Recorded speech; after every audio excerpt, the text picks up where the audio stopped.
Ada yang kata kalau Datuk Seri Najib dimasukkan penjara, saudara, kita akan bagi dia pengampunan diraja. Tapi ramai orang tak sedar, pengampunan diraja ni tuan-tuan, hanya boleh digerakkan oleh Perdana Menteri.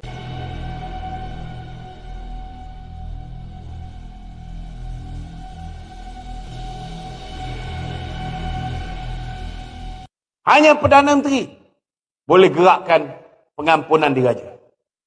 Dan kalau tanya saya secara peribadi tuan-tuan, bagi saya saudara, tak ada Perdana Menteri lain selain daripada Datuk Seri Ahmad Zahid Hamidi yang akan sanggup untuk menggerakkan supaya Datuk Seri Najib diberikan pengampunan diraja tuan-tuan. Kalau orang lain jadi Perdana Menteri, saya tak fikir ianya akan dilakukan tuan-tuan. Ini realiti. Kerana hari ini jawatan Perdana Menteri ini boleh membutakan mata seseorang, boleh lupa jasa bekas bos lama, boleh lupa segala apa yang kita harungi secara bersama ketika senang dan ketika kita susah. Baru diuji oleh Allah SWT tuan-tuan, dapat kuasa sikit. Kadang-kadang teman-teman kita ini saudara sudah lupa. Sudah lupa ketika parti tuan-tuan terbangsat. Ingat lagi Datuk Seri Najib cakap, kalau UMNO kalah, kita akan dibangsatkan. Kita tengok zaman Pakatan Harapan, UMNO kalah tuan-tuan. Ketika itu apa jadi pada kedudukan hak istimewa orang Melayu? Apa jadi pada kedudukan agama Islam? Apa jadi pada kedudukan raja-raja Melayu dan bahasa Melayu? Habis semua tuan-tuan. Di lembah yang sangat hina. Selepas kita bangkit balik, kita menang 7 pilihan raya kecil, kita menang 2 pilihan raya negeri, takkan langsung tak ada jasa Datuk Najib, takkan langsung tak ada jasa Datuk Zahid tuan-tuan.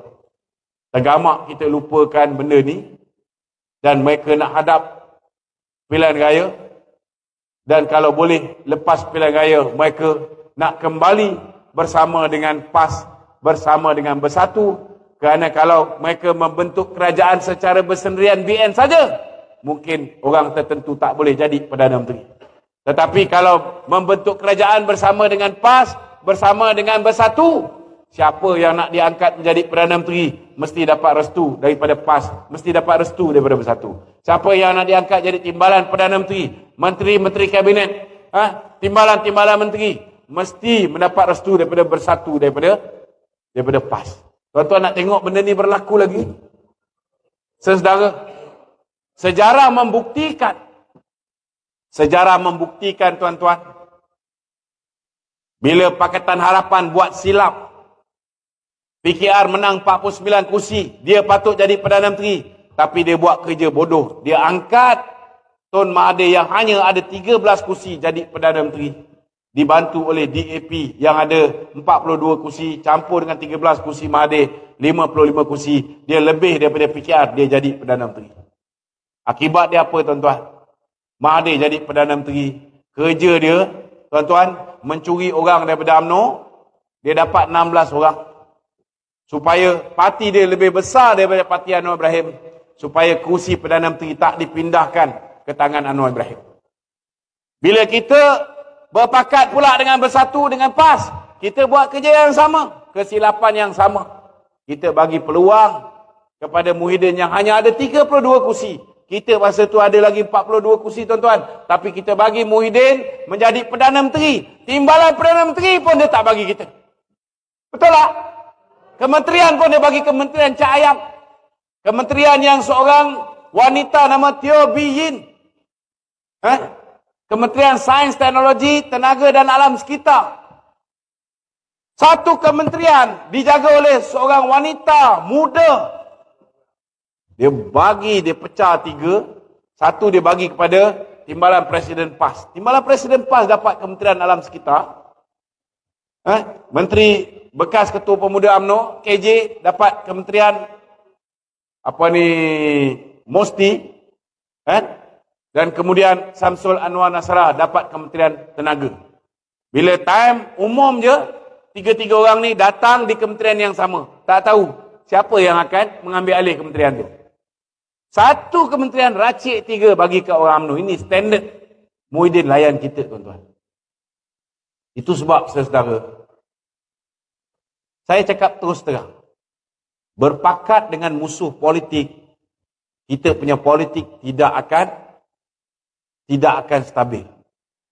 Itu sebab suka tak suka, kita kena menangkan seberang takir. Kerana kalau seberang takir ni, tuan-tuan, boleh menang besar. Kalau ada satu dol lain kalah. Tapi kalah sikit undi. Satu lagi dol lain kalah sikit undi. Saya yakin dengan gerak kerja yang dibuat oleh Datuk Seri Razif ini, saudara. Kalau seberang takih ini boleh menang besar, tuan-tuan. Kemenangan itu boleh tampung kekalahan di 2 dol lain ini. Tak mustahil, saudara, Parlimen Kuala Nerus dapat dikembalikan kepada Barisan Nasional. Saudara. Tak mustahil. Dan bila Kuala Nerus dapat dikembalikan kepada Barisan Nasional, saudara, maka ianya akan menyumbang untuk kita angkat Presiden UMNO untuk menjadi Perdana Menteri yang baru, tuan-tuan. Busuk-busuk Datuk Zahid, tuan-tuan, bila diarahkan untuk bubar UMNO, dia lawan, tuan-tuan. Dia tidak tunduk dengan musuh kita. Tetapi ada setengah-setengah daripada kita. Bila parti putuskan, kita dibuli oleh Muhyiddin. Kita ditikam belakang oleh Bersatu.